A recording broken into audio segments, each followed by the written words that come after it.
It's like a monkey with grenade. Like a monkey with a grenade. We don't know what they do. And they playing with grenade in it's like Russia.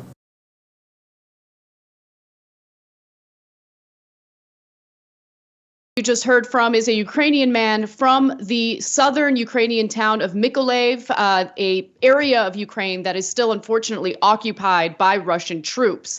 However, it's not all bad news for Ukrainians because one of the biggest updates is that they were able to essentially implement some offensive missions that allowed for them to take back certain areas of Ukraine that had been occupied by Russian forces. In fact, it looks like the $15 billion the United States has sent to Ukraine in the form of military aid is paying off.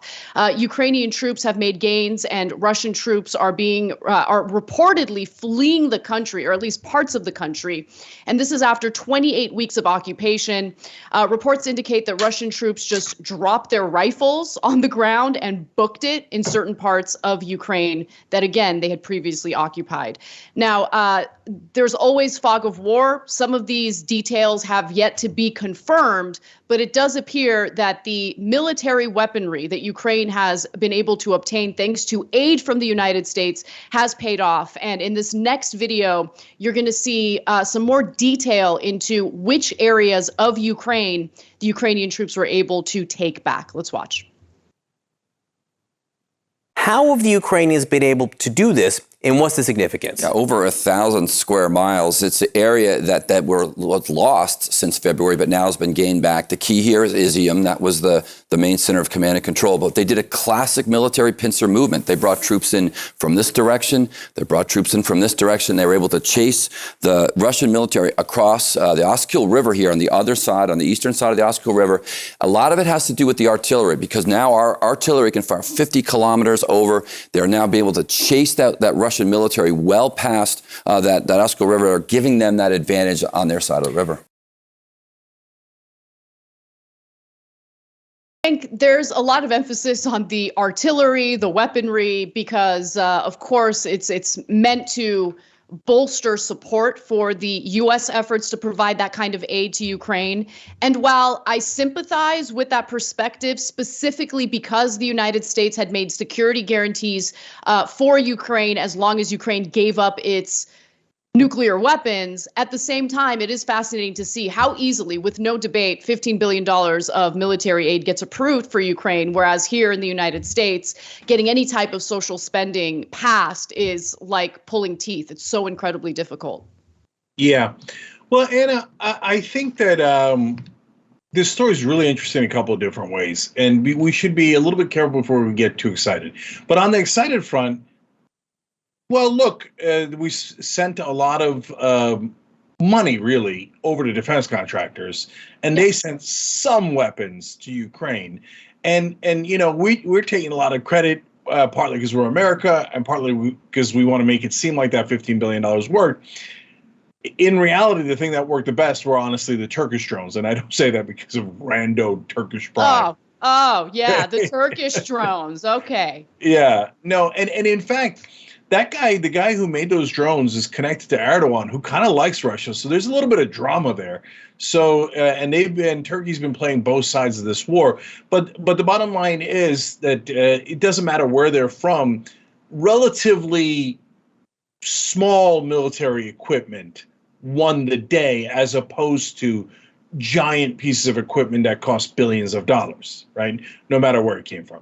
So now that's the good news, right? That, hey, it turns out even if you're a giant country, it is really hard to take smaller countries, especially this day and age. And by the way, you know who knows that lesson? We do, because we couldn't hold Iraq. We certainly couldn't hold Afghanistan. And Afghanistan is one of the least developed nations on earth, and we couldn't even win there. And so the Russians are finding out what we found out, and what they found out originally in Afghanistan many decades ago. It is really hard to take and hold sovereign countries these days. So that's the great news. And that's bad news for empires. That's why, as progressives, we celebrate, and as decent people, we do. Now, but here in this case, and by the way, is it real? It's definitely real.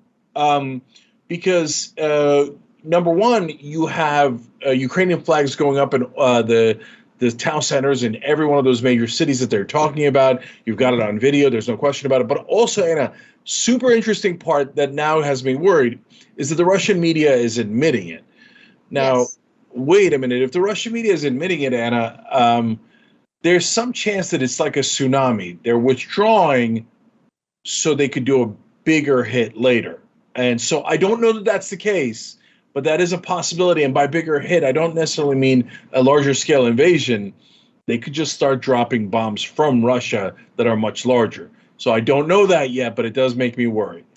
Yeah, that's actually pretty terrifying. And it could be a strategy where the soldiers are bluffing and it seems like they're retreating. And then, they might, gather all of the might they have left and pursue another offensive. But I do want to mention that there is a lot of pressure for Putin to rethink his strategy here because some of the aid that he's received from allied countries is now kind of teetering, right? So, for instance, the leader of the Chechen Republic, Ramzan Kadyrov, who, by the way, sent his own fighters to Ukraine, said that if there are not immediate changes in Russia's conduct of the invasion, he would have to contact the leadership of the country to explain to them the real situation on the ground. So basically issuing a threat to Putin.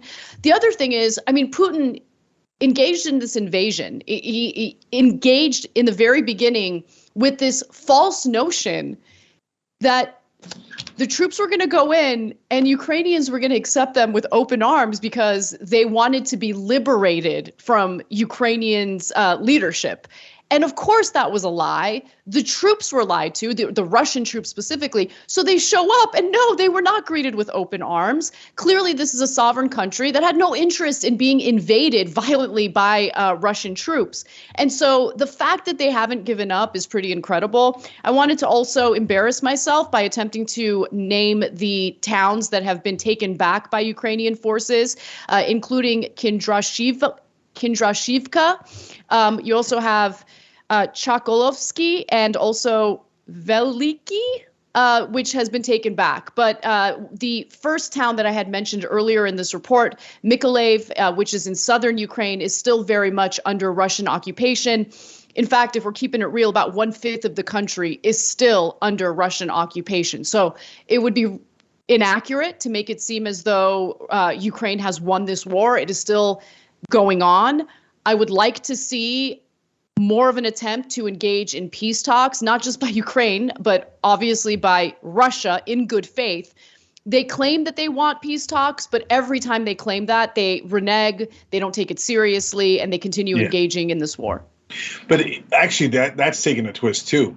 Now, Ukraine is saying, we're not sure we want peace talks. And before they had said in talks that they were willing to give up some portion of land. They don't say it in those words, but they make it clear in diplomatic language.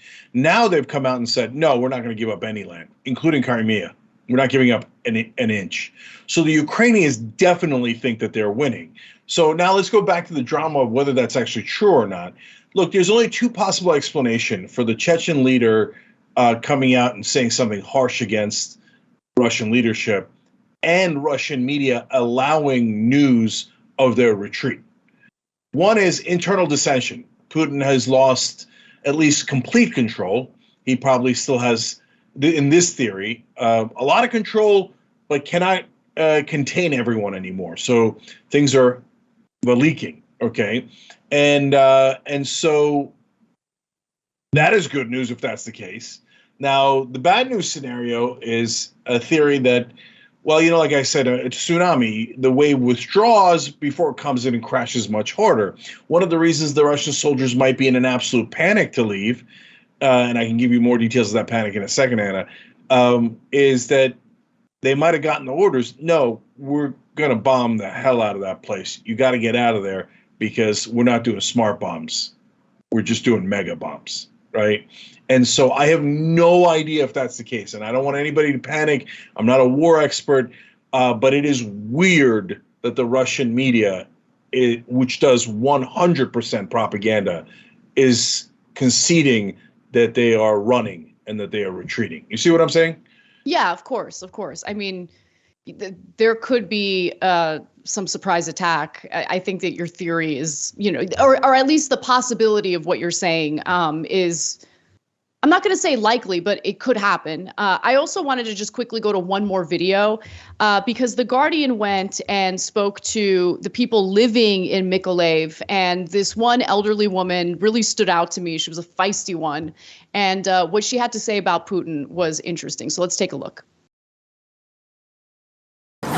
Я видел, На что русском они не было. бомбили несколько, да? Ой, все время бомбят. Все время. Мою родную школу, вот 15-я на Плехановской. Ага, ага. Вот там вот такой ров. И кто виноват за эту ситуацию? А кто ли? Путлер. Путлер. Английские Путлер. журналисты. Ну это Гитлер, А я Путлер, мне одно и то же. So she calls Vladimir Putin Putler. And of course, she does so while they're looking at a school that was bombed. I mean, certain parts of Ukraine have been completely leveled. And so I can understand the rage, the frustration.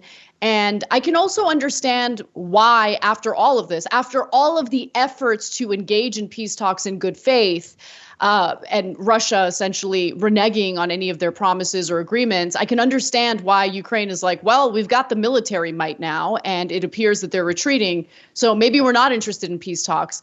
But I don't know if that's the right way to go about it, right? I think that they certainly lose the moral high ground when they refuse to engage in peace talks. And ending the war, engaging in any opportunity to end the war should be the priority here. And at the same time, I wouldn't want to give up land when I'm winning either. So That's true. Yep. Yeah, and it's complicated. So look, one more piece of complication: those Russian troops. And I read that. So some of the Russians have committed war crimes for sure. There's a town where they found 50 civilians massacred. But in one of the towns they were talking to the Ukrainians, they said, look, it depends. When they first came in, they were actually pretty nice. Like, no, well, not with a giant asterisk. And that asterisk is very, very important.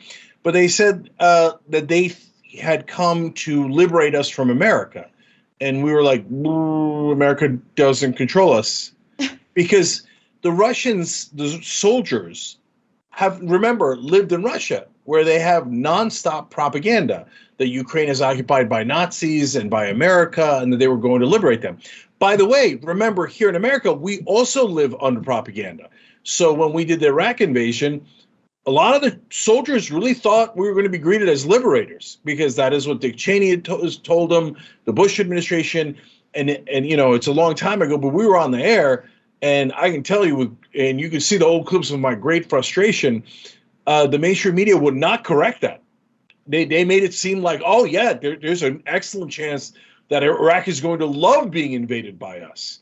And so Putin did the same propaganda to the Russian soldiers. But the citizens of that town, talking to the Washington Post in particular, said as things went on, we realized, no, they're not just nice. Okay. I mean, even if they were sent under false pretenses. So the giant asterisk was, they said, you can't go out after 6 o'clock. And one of the townsfolk said, yeah, these two guys, they're local guys, fun-loving, presumably. They had some alcohol, which happens from time to time all across the world, certainly in that region as well. And they went out and they had their lights on, went out after 6, were executed. Jeez. Murdered, yeah, right? When you do an occupation, you have to kill people. And that's how an occupation works. No, absolutely. I mean, some of the details of the brutality of this war, I mean, they're certainly out there. For instance, Ukrainian officials found this mass grave of 450, dead bodies, Ukrainian bodies, and they're investigating that as a potential war crime, along with other pretty heinous things that have happened that I don't really care to detail here that they're investigating as war crimes. So this has been a brutal war, and it's hard to give you an exact number of the amount of casualties on either side because of the fog of war, but it's been brutal. And when you hear the word occupation, no, it's not a friendly occupation. A lot of people have been executed as a result of this. Yeah, and it's just one last thing. Look, there is no friendly occupation ever, ever, ever. Right. It's always imperialism, and it's in favor of an empire.